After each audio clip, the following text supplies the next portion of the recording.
우리가 창세기를 바라보며 묵상하면서 무에서 유를 창조하신 하나님의 능력이 오늘도 우리에게 이렇게 함께 하시기를 간절히 기도하고 있습니다. 오늘도 새로운 것을 시작해보고 또 오랫동안 우리가 이제 이건 없어도 되겠다 싶은 것들을 한번 끊어내보자. 40개를 그렇게 해보자. 이런 결정으로 우리가 함께 나아가고 있는데 오늘 말씀을 통해서도 하나님께서 우리에게 허락하실 또 다른 기도와 또 그것이 구체적인 실천으로 이어지게 되었으면 좋겠습니다. 에덴 동산에서 있었던 일에 대하여 이번 주에는 깊이 질문하고 묵상하고 있는데 오늘은 선과 악을 알게 하는 나무의 실과를 먹은 것으로 인하여서 남편과 아내 아담과 하와 그리고 뱀에게 있었던 일들을 각각 행한 행동에 따라서 결과와 책임을 묻게 되는 벌을 받게 되는 그런 부분을 우리가 함께 읽고 묵상하고 있습니다. 하나님은 사랑과 은혜의 하나님이면서 동시에 공의의 하나님이신 것을 우리가 잘 알고 있습니다. 그리고 이것을 우리가 반드시 기억해야 하기도 합니다.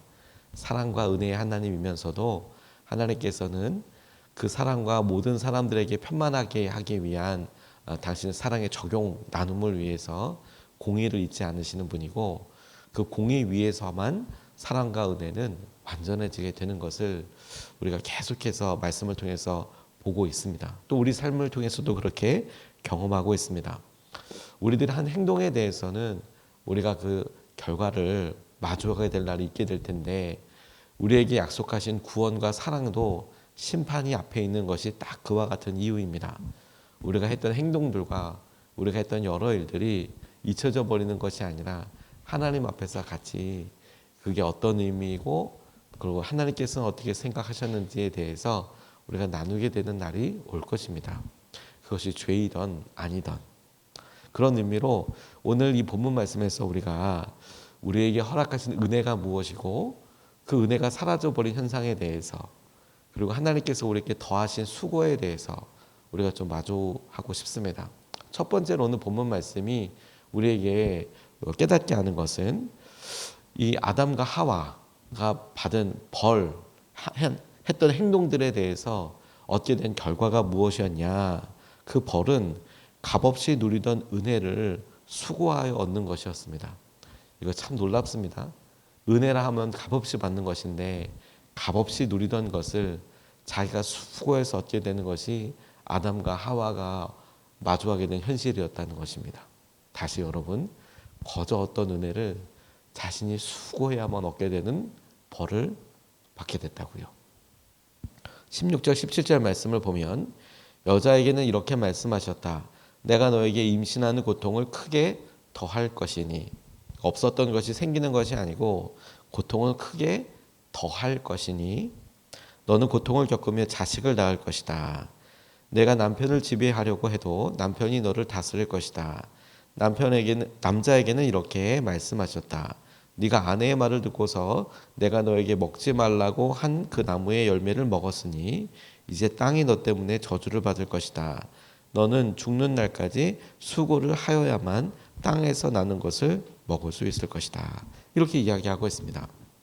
여자가 받게 된 결과, 여자가 받게 된 벌은 임신하는 고통이 크게 더하여진 것이라고 이렇게 이야기하고 있습니다. 크게 더하여졌다. 고통이 더하여졌다라는 것에 주목하고 싶습니다. 고통을 겪으며 자식을 낳는 것이라고 이렇게 설명하고 있고 또한 남편을 지배하려고 해도 오히려 남편을 따르게 된다는 것인데 남편을 따르게 된다는 것에 어떤 주목이기보다 그 마음속에 남편을 지배하려고 해도 그런 마음이 있을수록 더 다스림을 받게 되는 그냥 이걸 의식하지도 못하고 함께하고 서로 이렇게 나누면서 했던 때가 제일 좋은 때인데 굳이 지배하려는 마음이 들고 그런 마음이 들 때마다 다스림을 받게 될 것이다. 이렇게 이야기하고 있는 것이죠.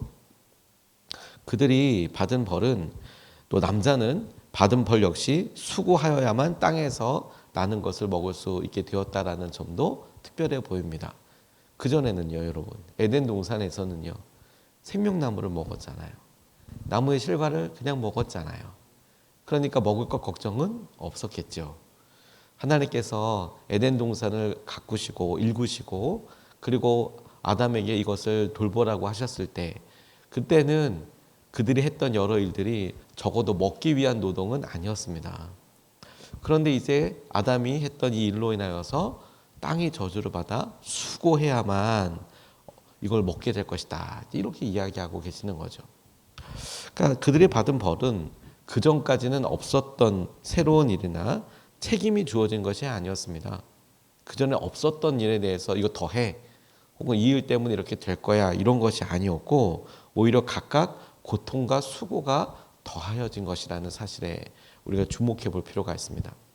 그 전까지만 해도 값없이 누리던 은혜로 누리던 것들을 이제는 수고해야만 누리게 되는 거고 이제는 수고해야만 그것에 어떤 결과를 보게 되는 것이죠.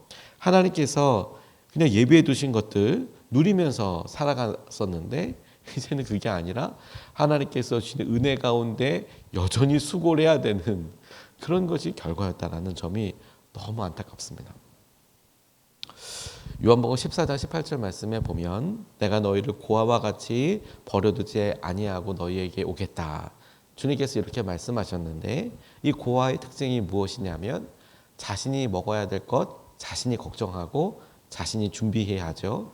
자신이 쓸 것도 스스로 준비하고 걱정해야 합니다. 그들이 하루아침을 그냥 어떤 일을 하더라도 자기가 해야 될, 써야 될 이런 일들을 스스로 고민해야 되는 어릴 때부터 그렇게 해야 하는 그게 고아의 특징이죠. 근데 여러분 아담과 하와가 하루아침에 그와 같이 버려지게 됐다는 거예요. 아니 그런 삶을 살게 됐다는 거예요. 하루아침에 처하게 된 상황이 이 고아와 똑같은 삶을 살게 되는 것이죠. 스스로 모든 것을 책임져야 했습니다. 그들이 아플 때 특별히 축복과 은혜로 자녀를 주신 것은 큰 축복과 은혜였을 텐데 그것을 하루아침에 고통과 마주해야 하게 되는 그래서 그 고통이 두렵게 되는 그런 일을 마주해야 됐고 또 하나님께서 일구라고 하신 그 땅에서의 노동은 오히려 생산적인 어떤 가치와 우리가 상상도 하지 못할 아마 재미도 있었을 것 같지만 그것이 생존을 위해서 열심히 일해야 하고 먹기 위해서 날마다 수고해야 하는 의미로 더 쉬워지게 되었다라는 것이죠. 안타까운 것은 여러분 이게 전에는 그렇게 살았는데 선악을 알게 하는 나무의 실과를 따 먹어서 이렇게 결과가 바뀌었다라는 거예요. 값없이 누리던 은혜를 수고해서 얻게 되는 그런 것들로 이루게 되었다. 그런데 여러분 우리도 가만히 생각해 보는 것이죠. 우리는 우리가 받고 있는 벌 혹은 우리가 갖고 있는 현실에 대해서 하나님께서 거저주신 은혜들을 염려하고 걱정하고 우리 스스로가 그렇게 힘들어해서 얻게 되는 것이지요. 가만히 보면 우리의 염려와 우리의 걱정을 가만히 보면 우리가 어떻게 할 수 없는 것들에 대해서 우리 스스로 열심히 노동하는 것, 쓸데없는 노동을 하는 것, 쓸데없이 마음을 졸이는 것과 딱 닮아 있지 않습니까? 그러니 이런 것들이 하나님과의 틀어진 관계, 죄의 결과라고 이야기하는 것의 중요한 부분이라는 사실을 우리가 자각할 필요가 있어요. 그렇구나. 은혜가 사라져버린 것이 심판이고 은혜가 어느 순간 느껴지지 못하게 되는 것, 하나님의 은혜 가운데서도 우리가 수고하고 우리가 염려하고 우리가 걱정하고 하는 것의 중요한 핵심이 주님의 은혜와 죄와 관련된 중요한 관계이구나. 이걸 우리 스스로 잘 알아야 한다는 것입니다. 왜냐하면 이때에야 비로소 우리가 중요한 것 한 가지 사실을 경험하고 알게 되는데요. 그게 뭐냐면 주님께서 이렇게 거저 베풀어 주시던 은혜를 싹 걷어가게 하시는 것과 동시에 그럼에도 불구하고 은혜를 베풀어 주시더라는 거죠. 그럼에도 불구하고 은혜를 베풀어 주시더라. 그러니까 또 다른 은혜를 주님께서 베풀어 주시더라. 21절 말씀입니다. 주 하나님이 가죽옷을 만들어서 아담과 그의 아내에게 입혀주셨다. 이렇게 설명하고 있습니다. 아담과 하와가 한 일에 대하여 그 무거운 의미를 질문하시고 그리고 각각의 행동들에 대해서 그 행동의 결과들을 책임지우셨습니다. 주님께서 그렇게 하셨죠. 그리고 그들이 에덴 동산에서 누리고 있었던 그 은혜, 아담과 하와가 그게 은혜라는 것을 알았을지 자각했을지조차 모를, 하지만 이렇게 딱 봐도 정말 놀랍게 아무 염려 없이 걱정 없이 그냥 먹고 살면 되는 그런 상황에서 다 박탈당하는 것 아닙니까? 에덴 동산에서 쫓겨나가게 되고, 그리고 자녀를 낳는 것에 대한 고통도, 그리고 수고하는 것에 대한 여러 압박도, 수고도, 땀도 더 많이 있게 되었는데, 그러면 너는 죄인이야, 넌 이제 끝났어, 완전히 더 이제 신경 쓸 필요가 뭐가 있을까 싶지만, 놀라운 것은 그렇게 떠나보내는 아담에게 그의 부끄러움, 그리고 그의 연약함의 상징이 될 상황을 주님께서 친히 가죽옷을 만들어서 저들에게 입혀주셨다라는 것이에요. 그전에는 어떻게 해야 될지도 몰랐을 것 같습니다. 그리고 아담과 하와의 입장에서는 뭐 식물들을 먹고는 있지만 동물들을 잡아먹는다라는 개념은 없었던 것 같아요. 근데 하나님께서 먼저 잡으셔서 가죽옷을 만드시기 위해서는 한 마리가 뭐 죽어야 되지 않겠습니까? 그 가죽을 취하기 위해서 가죽옷을 친히 만드셔서 아담과 하와의 부끄러움과 연약함을 덮어주셨다. 이걸 아담과 하와는 처음 지금 경험한 것입니다. 그런데 가만히 보면 앞으로 저들이 나가서 노동하고 에덴 동산 바깥에서 살 때 이 옷이 얼마나 중요한 은혜인지 또 다른 은혜로 저들을 덮어주시고, 저들이 알던 모르던 간에 하나님께서는 저들에게 꼭 필요한 것으로 저들의 삶을 책임져 주시고 보호하여 주시더라라는 것이죠. 하나님께서 저들의 죄에 대해서 마땅한 결과를 물으셨을 때 남자와 여자는 감당할 수 없었습니다. 저들의 능력으로는.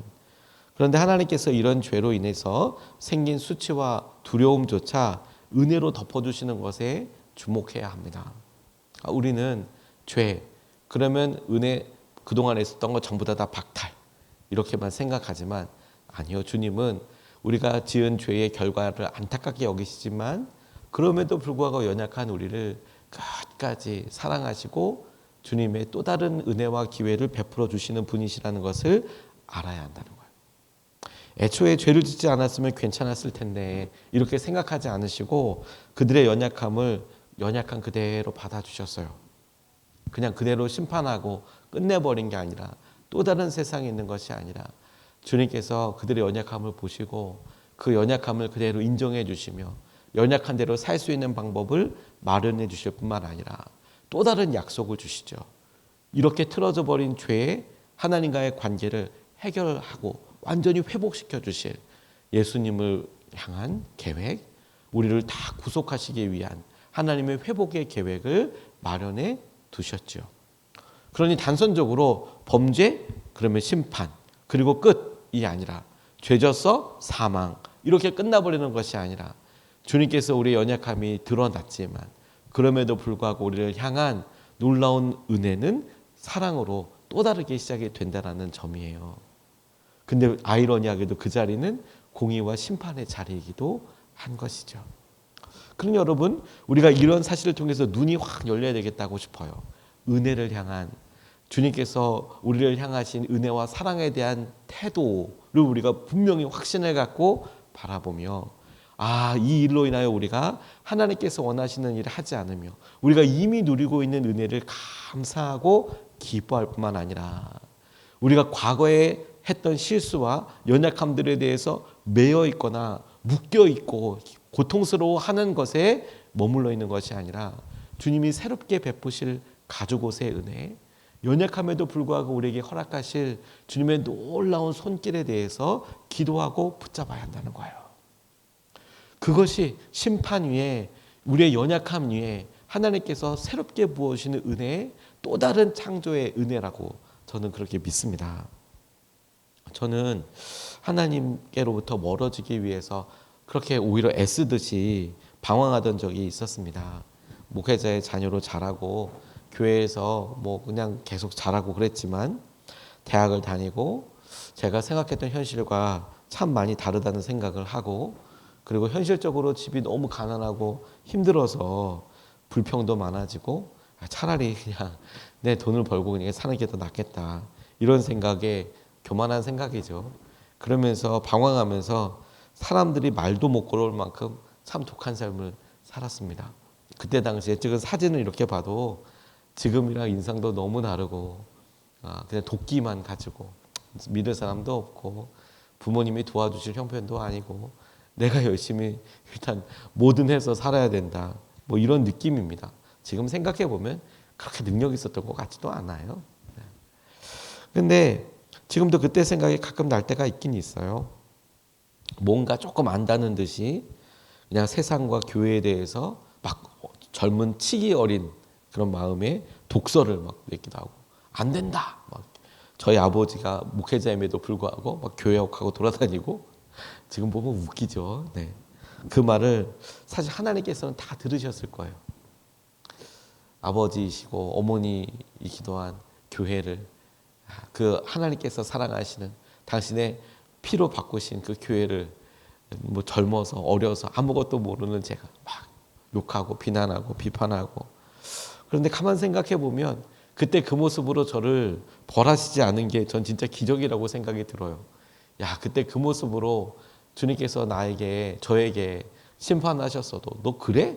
그리고 바로 벼락이라도 치셨어도 할 말이 없을 정도로 참 그렇게 어리석고 참 무지한 삶을 살았는데 근데 하나님께서 막상 그때는 아무런 벌 주시는 것 같지 않았어요.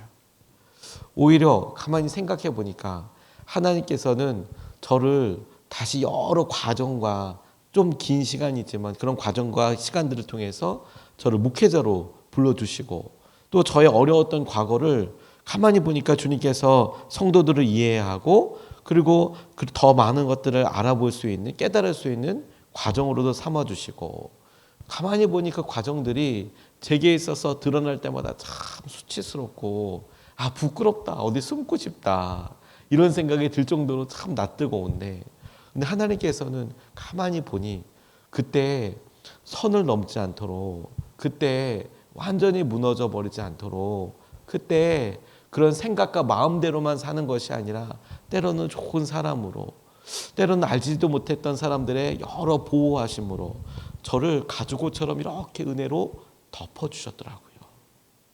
그리고 지나놓고 나니까 그렇구나. 그게 은혜였구나. 그리고 또 지나놓고 보니까 너무 후회된 것이 그때 마음속으로 그렇게 막 그냥 혼자 잘난 듯이 그렇게 막 비난하고 비판하고 비판적으로 그렇게 살 이유가 아무것도 없었구나. 아무것도 없었구나. 가만히 보니 하라는 대로 이 길이 좋은 길이야. 이 길대로 하는 것이 진짜 나중에 이렇게 닿더라. 그렇게 잘 말 듣고 그렇게 순종적인 살았던 사람들의 앞길이 완전 다르더라고요. 완전 다르더라고요. 제가 그 사실을 구체적으로 깨닫게 됐던 게 제가 유기성 목사님을 참 존경하고 사랑하면서 여러 개인적인 삶도 많이 알거든요. 오래 같이 있었으니까요. 설교 말씀도 엄청 많이 듣고 그러다 보니까. 근데 전 여러 모습들도 부럽고 존경스럽기도 하지만 제가 돌이킬 수 없는 결정적인 것 한 가지 정말 부러웠던 게 뭐냐면 그분이 군목이셨거든요. 유 목사님 군목이셨어요. 그러면 군목들은 20대 중반 한 25, 6 정도의 당시에 목사 안수를 받았어요. 지금은 33, 30 넘어서 안수를 받게 됩니다. 보통 받게 되면 진급 과정을 다 겪으면. 근데 그때만 해도 대학원 안 나와도 안수를 주던 때였고 그때는 유 목사님이 오래전에 학교를 다니셨으니까요. 그러니까 이제 일찍 받을 수가 있었어요. 근데 방황을 하셨다고 하는데 목사 안수를 받았던 것이 26인가 5인가 이때쯤에 목사 안수를 받으시고 물론 군대 들어가서 임관할 때까지는 조금 어려우셨지만 근데 이런 일들을 좀 나누면서 이렇게 보다 보니까 갈등 고민도 많이 하셨다는데 도망도 못 가고 당신께서 그 길을 가셨다라고 이야기하는데 가만히 보니 그게 너무 부러운 거예요. 목회를 하고 보니 제일 부러운 게 한 살에도 어렸을 때 돌아왔었으면 더 큰 은혜가 있었을 텐데. 물론 그때 저도 고민했지만 그때 저희 부모님도 저에게 참 많은 일들을 말씀해 주셨는데 왜 그때는 그걸 그렇게 삐딱하게 들었을까? 그냥 그렇구나 하고 선한 마음과 귀로 잘 듣고 순종할 걸. 그랬으면 또 다른 일들이 참 많이 있었을 텐데 요게 너무 안타까운 거죠. 그렇다고 제 삶에 있어서 그걸 후회한다 이런 건 아니고 나름대로 열심히 살고 이렇게 했지만 굳이 그렇게 하기보다 또 다른 길을 살 수 있었다면 은혜 가운데 순적하게 그렇게 허락되신 대로 살아갔어도 너무 좋았을 텐데. 그러고 보니 여러분 오늘이 딱 그와 같은 갈림에 또 있는 거죠. 우리는 끊임없이 내돈내산처럼 내가 하려고 하고 그리고 그렇게 생각만 합니다. 그런데 여러분 우리가 처해져 있는 현실에서 수고하지 말라고 말씀드리는 게 아닙니다. 오히려 그 가운데 은혜를 바랄 수 있다고요. 지금 오늘 이 말씀을 딱 마주하는 우리는 어제의 나 이어져 있는 오늘의 나죠. 내일로 이어질 나이죠. 그러니 과거에 했던 일들 여전히 지금까지 영향력을 줄 수 있습니다. 하지만 우리가 은혜에 대해서 눈이 열리면 주님 우리가 마땅히 누렸어야 될 은혜가 다 사라지고 우리가 이렇게 벌거벗으면 너무 힘듭니다. 좌절해서 끝나지 않고 그럼에도 불구하고 주님 동물을 잡아 그 가죽으로 옷을 만들어 주시듯 우리의 수치를 가려주셨고 죄로 인한 두려움으로 떨고 있던 사람들에게 하나님께서 심판이 아닌 은혜로 베풀어 주셨던 것을 통해서 우리에게 이런 가죽옷의 은혜를 허락하여 주십시오. 주님 우리의 수고에 더하여지는 은혜 주님께서 베풀어 주시는 그 은혜에 대하여 눈이 열리고 그것을 바라고 의지하게 하여 주십시오. 이렇게 우리가 기도하고 주님의 마음을 붙잡고 하루를 보낼 수 있으면 좋겠습니다.